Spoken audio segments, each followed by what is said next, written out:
Avant de lire la parole de Dieu, nous voulons prier pour demander l'aide de notre Dieu. Prions.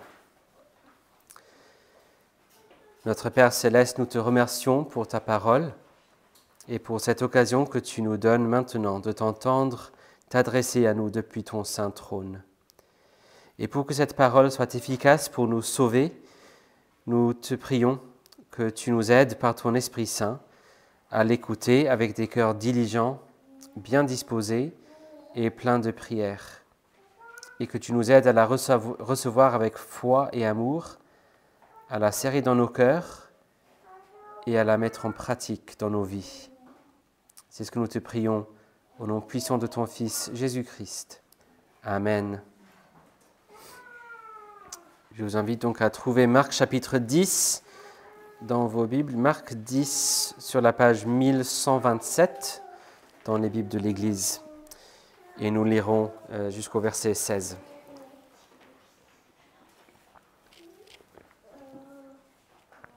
Marc 10 et les versets 1 à 16.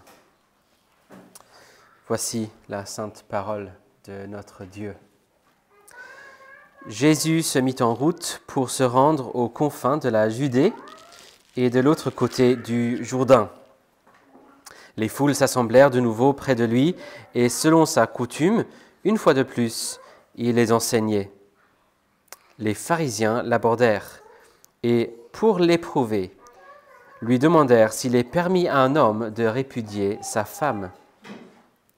Il leur répondit « Que vous a commandé Moïse ?» Moïse, dirent-ils, a permis d'écrire un acte de divorce et de répudier sa femme. Et Jésus leur dit, « C'est à cause de la dureté de votre cœur que Moïse a écrit pour vous ce commandement. Mais au commencement de la création, Dieu fit l'homme et la femme. » Ou littéralement, Dieu les a créés mâle et femelle. C'est pourquoi l'homme quittera son père et sa mère et s'attachera à sa femme, et les deux deviendront une seule chair. Ainsi, ils ne sont plus deux, mais une seule chair. Que l'homme ne sépare donc pas ce que Dieu a uni. Lorsqu'ils furent dans la maison, les disciples le questionnèrent à nouveau sur ce sujet.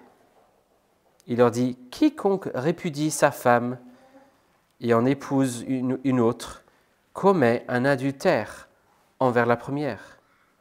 Et si une femme répudie son mari et en épouse un autre, elle commet un adultère. » Des gens lui amenèrent des petits-enfants pour qu'il les touche, mais les disciples leur firent des reproches. Jésus, en le voyant, fut indigné et leur dit, « Laissez venir à moi les petits-enfants et ne les en empêchez pas, car le royaume des dieux est pour leurs pareils. En vérité, je vous le dis, quiconque ne recevra pas le royaume de Dieu comme un petit enfant n'y entrera point. » Puis il les embrassa et les bénit en leur imposant les mains. L'herbe sèche, la fleur se fane, mais la parole de notre Dieu subsistera éternellement. Visiblement, vu ce que nous avons entendu dans la lecture et vu les titres qu'on voit, qu'ont donné les éditeurs de la traduction Colombe pour cette section, nous avons affaire aujourd'hui au sujet du divorce et des petits-enfants. Et pourtant, dans un autre sens, dans un sens très important même, ce ne sont pas le sujet du texte. Et donc, si vous cherchez à vous réconforter ce matin en disant « Bon, j'aime bien les enfants personnellement et je n'ai aucune intention de me divorcer, donc je suis tranquille ce matin. Je peux décrocher, soit me concentrer sur comment ce texte s'applique à quelqu'un d'autre plutôt qu'à moi, ou simplement ne pas écouter. Désolé, ce n'est toujours pas le cas. C'est une parole pour nous tous, parce que ce n'est pas le sujet de ce texte. En effet, Marc est toujours en train de nous enseigner ici concernant ce que ça veut dire et ce que ça coûte de suivre Jésus. Ces discussions concernant le divorce, le mariage, les enfants, sont simplement le contexte par lequel Marc nous enseigne la leçon. Bien évidemment, ce n'est pas pour autant que ce qui est dit ici sur ces sujets-là n'est pas important et utile. C'est très important et on va le voir. Mais pour nous rappeler un peu le contexte, la dernière fois, on a vu Jésus qui a répété la prédiction de sa passion, donc c'est la deuxième fois qu'il a annoncé, la passion et résurrection. Mais les disciples n'ont rien compris. Ils ont même discuté plus tôt lequel parmi eux était le plus grand. Ce qui a évoqué un long discours de la part de Jésus par lequel nous avons appris la leçon suivante. C'était très détaillé, mais voici la leçon qu'on a apprise la dernière fois. L'appel à suivre Jésus est un engagement total d'amour à Jésus et à tous ceux qui lui appartiennent par le fait d'être unis à lui en son sacrifice, sans manœuvrer pour bien se placer, sans empêcher d'autres de servir ou de suivre, sans induire d'autres à chuter et sans suivre à moitié, mais en s'engageant dans l'humilité et dans la sainteté à poursuivre ce lien d'amour et de paix en Christ. Et au début de ce 10e chapitre, nous démarrons une autre phase du ministère de Jésus. Il est dans une nouvelle région. Il se rend aux confins de la Judée, de l'autre côté du Jourdain. C'est un autre lieu, une autre phase de son ministère, une nouvelle tournée. Il se concentre sur une autre région. Et nous rencontrons directement, bien évidemment, une foule, mais aussi des pharisiens qui lui posent une question. Et on peut être tenté de voir ce passage comme une sorte de parenthèse d'enseignement sur le mariage et le divorce, mais ce n'est pas le cas. Marc nous dit directement même que ce n'est pas vraiment le sujet au verset 2. Ils ont posé la question simplement pour l'éprouver. En fait, dans la langue originale, c'est l'expression « pour l'éprouver » est à la fin de la phrase. Donc, ils ont posé cette question pour l'éprouver. C'est une épreuve, c'est un piège même. Ainsi, même par cette conversation, Marc et le Seigneur Jésus continuent à nous enseigner sur le sens de la vie du disciple. Parce que le vrai sujet, ce n'est pas le divorce, même si c'est important, mais le vrai sujet, c'est écouter Jésus. On a déjà vu qu'un aspect clé de la vie du fait d'être disciple, c'est écouter Jésus. On a vu surtout sur le mont de la transfiguration, n'est-ce pas? Et dans ce texte, nous allons voir deux contre-exemples de cela, deux façons différentes de ne pas écouter à Jésus ou mal écouter ce que dit Jésus. Donc le premier contre-exemple, la première façon de ne pas écouter, c'est celle des pharisiens. Les pharisiens présentent ce piège en ce qui présente ce qui pourrait être considéré simplement comme un détail légal, une question technique, mais c'était pourtant une question sur laquelle il y avait pas mal de désaccords, de débats dans la tradition juive. Ça se voit dans les écrits des rabbins, tel rabbin dit ceci, tel rabbin dit cela. Il y a énormément d'écrits sur cette question. Les pharisiens étaient sûrement assez certains que Jésus ne serait pas d'accord avec eux, mais ils étaient également certains qu'ils avaient Moïse de leur côté à eux. Ils avaient le verset tout prêt à lui citer pour le corriger une fois que Jésus donne la mauvaise réponse. Ils posent donc leur question, verset 2, « Est-il permis à un homme de répudier sa femme ?» Alors, les commentateurs expliquent ici que ce débat entre les traditions rabbiniques aurait été suffisamment connu par les premiers lecteurs de l'évangile de Marc, que Marc s'est permis de donner un raccourci de la question ici. Et en effet, lorsque Marc rapporte cette question, il donne la version complète de la question. La version complète, c'est « Est-il permis à un homme de répudier sa femme pour n'importe quel motif ?» C'était en effet là le débat. Tout le monde était d'accord qu'il y avait des circonstances qui permettraient le divorce, notamment au moins l'adultère. Tout le monde était d'accord sur cette question-là, surtout puisque dans un contexte où l'on pouvait appliquer toute la loi civile de Moïse, il y avait la peine de mort pour l'adultère, qui aurait libéré la partie innocente de toute façon. Mais là où on n'a pas le droit d'appliquer la peine de mort selon nos pouvoirs, ce serait logique que le divorce soit permis dans ce cas-là, comme si le mari ou le parti adultère était décédé. Les pharisiens considéraient que l'on pouvait divorcer justement pour n'importe quel motif. Et ils sont assez sûrs d'eux parce qu'ils ont ce verset au début de Deutéronome 24. « Lorsqu'un homme aura pris et épousé une femme qui viendrait à ne plus obtenir sa faveur parce qu'il aura trouvé en elle quelque chose d'inconvenant, il écrira pour elle une lettre de divorce et après lui avoir remise en main, il la renverra de sa maison. » Voilà, c'est clair.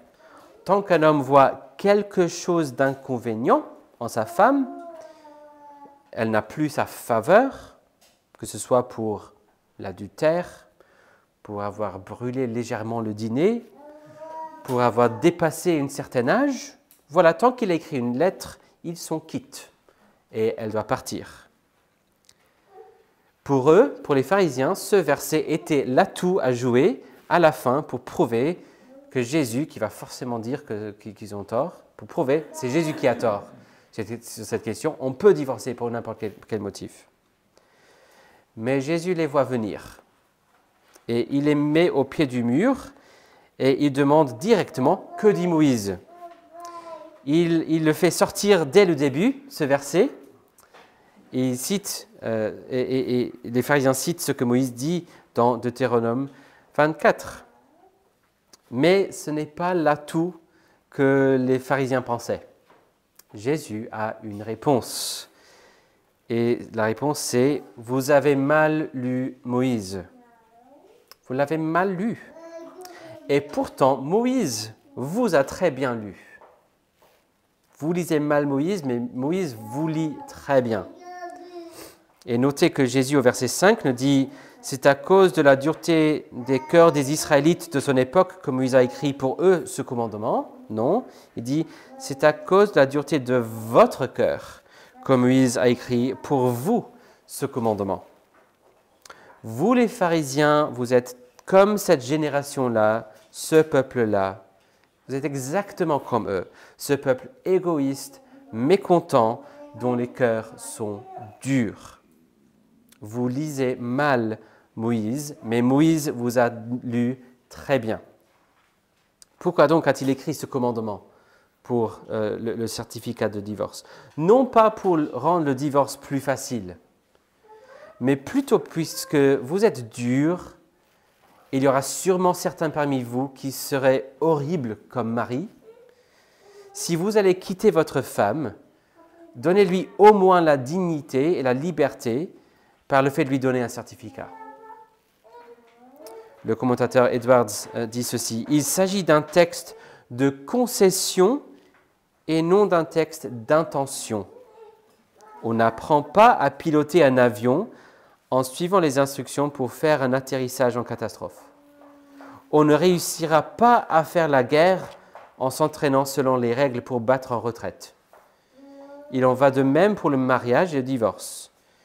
Les mesures exceptionnelles nécessaires en cas d'échec d'un mariage ne sont d'aucune aide pour découvrir le sens et l'intention du mariage. » Fin de citation. C'était donc une protection contre ces mauvais maris et non pas un système de permission pour traiter son épouse n'importe comment. En effet, puisque les pharisiens ont mal lu Moïse, Jésus leur montre ensuite comment bien lire Moïse à partir du verset 6. Il démontre qu'un principe essentiel pour bien comprendre les Écritures, c'est que nous devons toujours interpréter les Écritures par les Écritures. C'est un principe qui demeure. Donc, c'est-à-dire, si je trouve une partie de la Bible que je trouve difficile à comprendre, et soyez rassurés, ça nous arrive à tous. Ça arrivait même à l'apôtre Pierre, dit concernant les épîtres de Paul, certaines choses qu'il a écrites sont difficiles à comprendre. Même Pierre trouvait ça difficile. Si vous trouvez un texte difficile à comprendre, alors la première ressource à laquelle je devrais faire appel, c'est le reste de la Bible, c'est les parties plus claires de la Bible. je dois interpréter les parties que je trouve moins faciles à comprendre à la lumière des parties plus claires. Si donc vous voulez comprendre les intentions de l'Éternel et de Moïse en commandant cette possibilité de divorce dans Deutéronome 24, regardons ce qu'il y a de plus clair et de plus basique dans le reste de la Bible. Regardons surtout le début du livre de la Genèse. Et lorsque l'on fait cela, vous trouverez aux pharisiens, vous qui croyez comprendre et suivre toutes les lois jusqu'au moindre détail, vous trouverez que vous vous trompez même sur les questions les plus fondamentales et basiques, et cela même pas les questions les plus simples pour ce que cela veut dire d'être un bon Israélite, mais simplement ce que c'est d'être un être humain. Et pour être clair, surtout puisque nous vivons dans un monde qui n'est pas très clair sur ces sujets non plus, rappelons-nous vite fait de ces principes de base que Genèse nous donne. Voici comment bien lire Moïse selon Jésus. Lorsque Dieu a créé l'humanité à son image, au commencement, Genèse 1, il a créé avec une structure particulière, soutenue par une institution spéciale. On a une structure particulière que l'on pourrait résumer en un seul mot. Le mot, c'est génération. Génération au pluriel. C'est ça la structure de l'humanité. Plusieurs générations. L'humanité a été créée pour être composée de plusieurs générations. Et donc, un homme et une femme créent une famille par le mariage. Et puis, ils ont des enfants. Et ça continue. La structure de l'humanité, c'est des générations. C'est pour cela que Moïse dit, verset 6 de Marc 10, « Dieu fit l'homme et la femme, ou plus littéralement ici, il les a créés mâles et femelles. » Et pour soutenir et établir cette structure, Dieu a institué aussi le mariage. Verset 7, « C'est pourquoi l'homme quittera son père et sa mère et s'attachera à sa femme, c'est-à-dire dans le mariage, et les deux deviendront une seule chair. Ainsi, ils ne sont plus deux, mais une seule chair. » Et notez au verset 9 que le mariage, ce n'est pas simplement nous qui décidons de se mettre ensemble et puis se procurer un bout de papier à la mairie pour des avantages pour les impôts, mais un bout de papier qui ne change pas grand-chose. Il y a une véritable différence entre un couple qui se met en concubinage ou qui est pacsé et un couple marié. La différence, verset 9, Dieu les a unis. Ils ont été unis par Dieu parce qu'ils sont maintenant entrés dans ce cadre qui est le mariage. Dieu a créé l'humanité mâle et femelle. La sexualité est donc un élément normal et bon de l'humanité. C'est Dieu qui est souverain dans cela, c'est lui qui a le premier et le dernier mot sur notre existence. Personne n'a choisi d'exister, personne n'a le droit de choisir de ne plus exister. C'est à lui aussi le droit de déterminer qui sont les mâles, qui sont les femelles. C'est à lui ce choix-là. Et ce choix qu'il a fait a référence principalement à cette structure multigénérationnelle de l'humanité.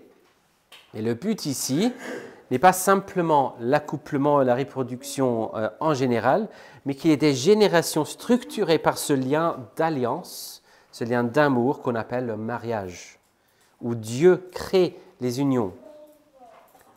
Et nous vivons dans un monde, n'est-ce pas, où nous avons divorcé la sexualité, ou l'idée de la sexualité, dont Dieu nous a dotés, de ce cadre qu'est le mariage et cette structure générationnelle de l'humanité. Le monde dit que la sexualité n'a rien à voir avec ça. Si on veut créer des familles, pourquoi pas, c'est très bien, mais la sexualité, c'est d'abord ma façon de m'exprimer et de vivre et de faire comme je veux. Et pourtant, la Bible dit très clairement que la sexualité est réservée exclusivement pour le cadre du mariage entre un seul homme et une seule femme, pas avant que le mariage ait été conclu et pas en dehors du mariage une fois que le mariage a été conclu. C'est un attribut, une activité extrêmement puissant Et le fait de ne pas respecter le cadre que Dieu a établi pour unir deux personnes ne peut mener qu'à des dégâts. Et c'est pour cela que le mariage a été créé, pour être un lien permanent, établi pour Dieu, entre un homme et une femme, pour donner un cadre sûr pour la sexualité et de la stabilité pour les prochaines générations. Une fois mariés, ils sont donc une seule chair. On ne peut pas être une seule chair avec quelqu'un avant ou en dehors du mariage. Là, il n'y a que du danger. Mais une fois unis, leur vie à deux, c'est fini. On parle parfois du mariage comme la vie à deux. En fait, non, c'est la vie à un seul. Ils ne font plus qu'un maintenant. On ne peut pas simplement décider d'arracher cela pour n'importe quelle raison. Le seul motif possible serait le fait que l'époux et l'épouse aient déjà rompu l'union de son côté par l'adultère. Ainsi, la concession de Moïse n'est pas un prétexte pour trouver une excuse pour divorcer son épouse. L'enseignement plus clair, prédominant de Moïse, c'est de s'attacher à son épouse pour la vie, de s'engager fidèlement dans l'amour. Verset 9, que l'homme ne sépare donc pas ce que Dieu a uni. Et comme Jésus explique à ses disciples dans la maison, plus tard, verset 11, rompre pour n'importe quelle raison, pour ensuite se marier avec une autre ou un autre, c'est de l'adultère finalement. Même s'ils sont quittes en termes de paperasse, c'est quand même de l'adultère. Il faut comprendre Deutéronome 24 à la lumière de cela donc, et comprendre que Moïse disait là que puisqu'il y aura parmi ce peuple des hommes dont les cœurs sont durs et qui sont infidèles et qui ne cherchent pas à respecter la famille, la structure générationnelle de l'humanité et ce cadre sûr qu'est le mariage, autant mettre en place un système pour assurer que la pauvre épouse n'est pas prisonnière. Donc, ce n'est pas un système à abuser. En quoi donc les pharisiens étaient un exemple de comment ne pas écouter la parole de Dieu et ne pas écouter Jésus? C'est en ce qui pourrait techniquement dire qu'ils ont écouté et obéi. Ils pourraient vous montrer toutes les cases qu'ils ont cochées. Ils pourraient vous montrer plein de cases cochées. Mais dans tout ce qui est essentiel, ils sont totalement à côté de la plaque. Ils ne cherchent pas à connaître le cœur de Dieu dans tout ça, le désir, les principes, les voies du Seigneur dans tout cela.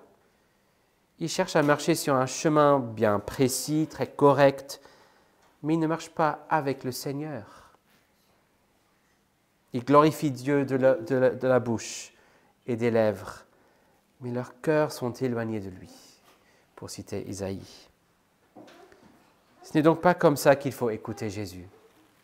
Puis, plus brièvement, je promets, on a la deuxième façon d'écouter mal ce que dit Jésus, c'est la façon des disciples. Verset 13, « Des gens lui amenèrent des petits-enfants pour qu'il les touche, mais les disciples leur firent des reproches. » Rappelons-nous que juste quelques paragraphes plus haut, chapitre 9, verset 36, on a lu ceci. C'est la page juste avant. Verset 36. « Et il prit un petit enfant, le plaça au milieu d'eux, et après l'avoir embrassé, il leur dit, « Quiconque reçoit en mon nom un de ces petits-enfants me reçoit moi-même, et quiconque me reçoit ne me reçoit pas moi-même, mais celui qui m'a envoyé. »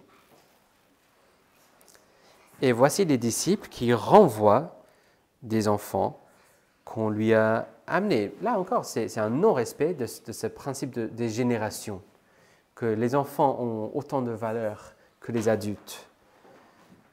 Ils disent non, Jésus est en train de nous enseigner là. Il a des choses bien plus importantes à faire que de toucher vos gamins. Alors dégagez-vous. Oh là là, ces gens, ils ne comprennent pas qu'on est en train de faire quelque chose d'important là.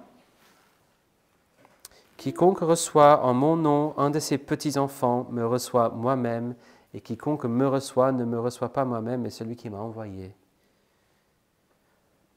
venait de leur dire cela. Ce n'était pas une métaphore.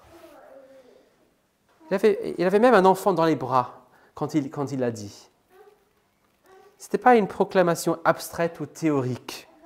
Recevez en mon nom les petits-enfants, mais juste en théorie dans vos pensées. Pas d'action requise. Non, recevoir, c'est recevoir. Et clairement, il n'était pas en train de dire « recevez les petits-enfants en mon nom parce que je ne veux pas les recevoir moi-même ». Là encore, il avait un enfant dans des bras. Et c'est pourquoi nous lisons au verset 14 un mot que nous trouvons nulle part ailleurs dans Marc. Jésus, en le voyant, fut, voici le mot qu'on trouve nulle part ailleurs, indigné. Jésus est indigné. Comment pourrait-on faire une telle chose? Un non-respect de ce principe de base des générations, mais un non-respect de ce que je venais de dire explicitement.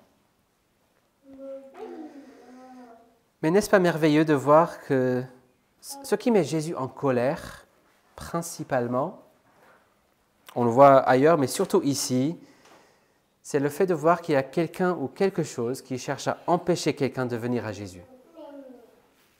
Jésus veut bénir quelqu'un, quelqu'un se met entre les deux pour les empêcher. C'est ça qui met Jésus en colère.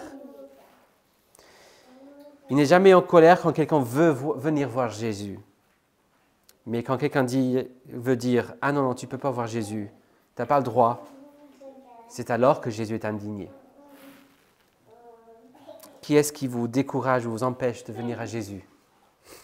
Est-ce qu'il y a une personne, un faux docteur, un système, un ami, un parent, un employeur, votre conscience et vos péchés, l'accusateur? S'il y a quelqu'un, même si c'est un des disciples de Jésus, soyez rassurés, Jésus est indigné, Jésus veut que vous veniez à lui et Jésus veut bénir. Jésus ne peut pas supporter que quelqu'un empêche un autre de venir à lui.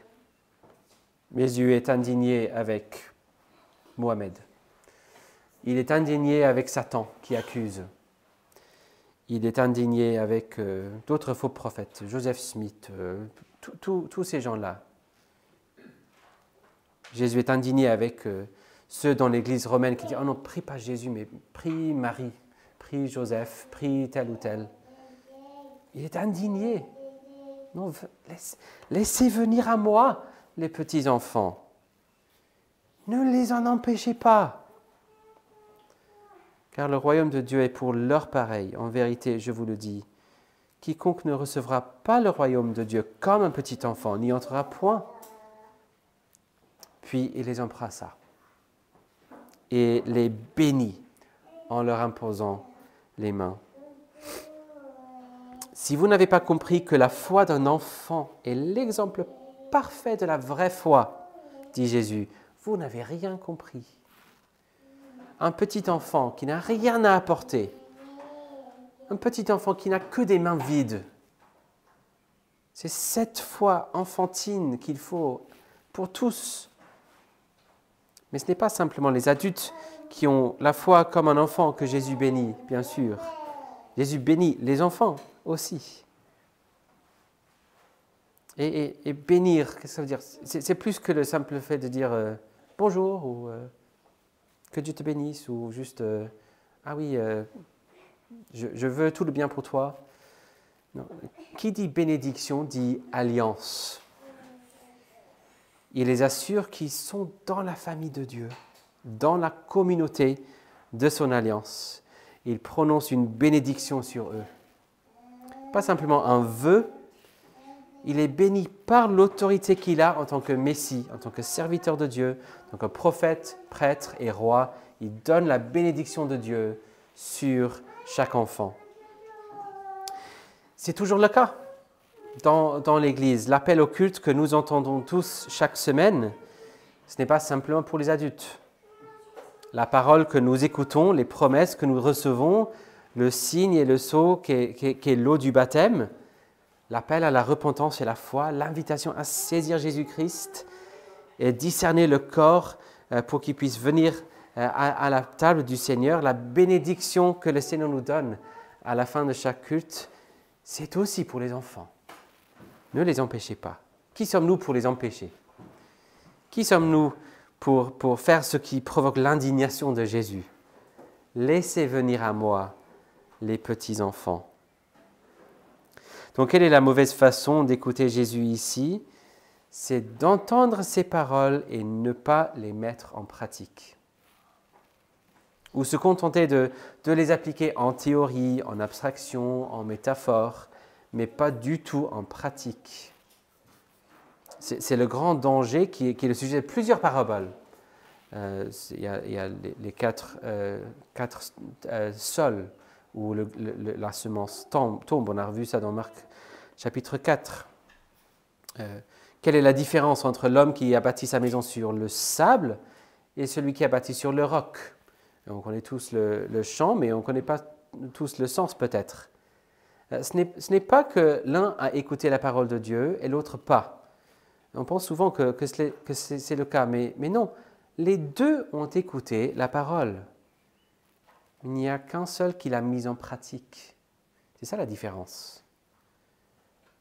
Écouter sans mettre en pratique, c'est ça construire sur le sable. Écouter et mettre en pratique, c'est ça construire sur le roc. Écouter Jésus pour de vrai, c'est aussi mettre en pratique ce qu'il dit. Notre petit catéchisme de Westminster dit la même chose. C'est la question que j'ai mise au début du livret cette semaine. Si vous voulez consulter, apprendre, je le trouve très utile. La prière au début de la prédication était façonnée par cette question. Comment la parole doit-elle être lue et écoutée pour qu'elle devienne efficace pour le salut?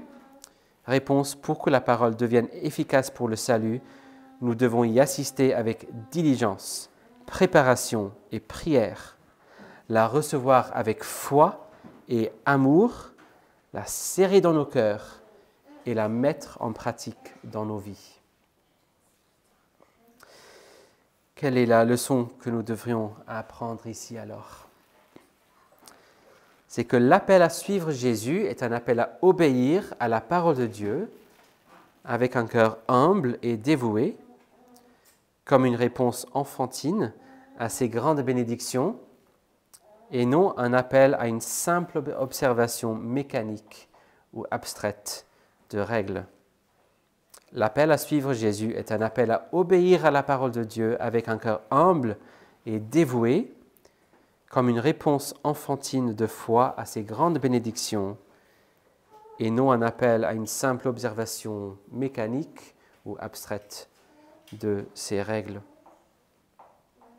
Entendez-vous donc cet appel? L'appel à le suivre, à être un disciple, à écouter Jésus, à obéir à Jésus.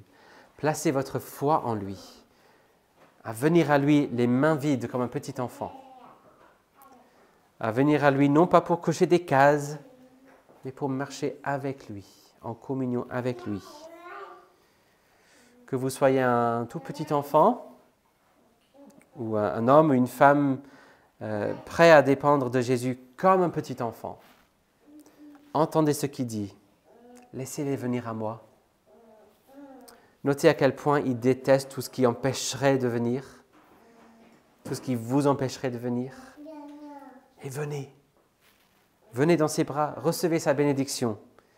Il a hâte de vous bénir, de vous faire profiter de tous ses bienfaits, toutes les bénédictions de son alliance, de ses promesses. Alors écoutez et venez. Pas d'une façon abstraite, pas d'une façon, oui, je coche la case parce que c'est ce qu'on est censé faire. Non, j'entends l'appel, je dis non à tout ce qui chercherait à m'empêcher de venir. Et je viens. Je viens les mains vides, je viens dans ses bras, je viens pour être béni par Jésus, mon Sauveur. Venez donc. Amen. Prions.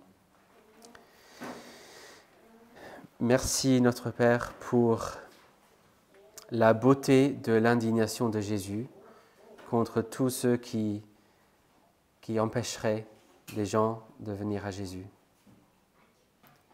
Merci pour ce désir de bénir tous ceux qui viennent à lui. Donne-nous donc de venir les mains vides à Jésus pour recevoir ses bénédictions.